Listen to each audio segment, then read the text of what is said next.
avvalambor shoh va shoir Zahiriddin Muhammad Bobur tavallud kuni bilan yig'ilgan ekanmiz. Barchangizga bugungi bayram muborak bo'lsin. To'g'ri yerki jonimga balolik bo'ldi. Bir ishniki ayladim, xatolik bo'ldi. O'z yerini qo'yib hech sori yuzlandim. Yo Rab, ne tayin, ne yuz qarolik bo'ldi. Azizlar, hammamiz Zahiriddin Muhammad Boburning varislari ekan.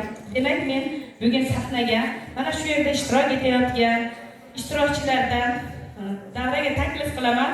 Ular men bergan savollarga javob bersa, sovg'alarimiz bor. Marhamat, 400 dan ortiq she'riy asarlar, g'azal, ruboiy, tuyuq va boshqalardan iborat. Va pastda qiz qo'lini ko'tardi. Sirasi turib aytish kerak-da. Qo'l ko'tarib turib.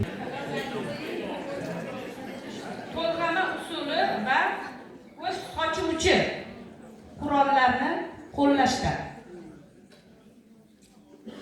Boburning musiqaga oid asari bormi? Qaysi asari? Bizga yetib kelganmi? Yo'q, kelmagan. Rahmat.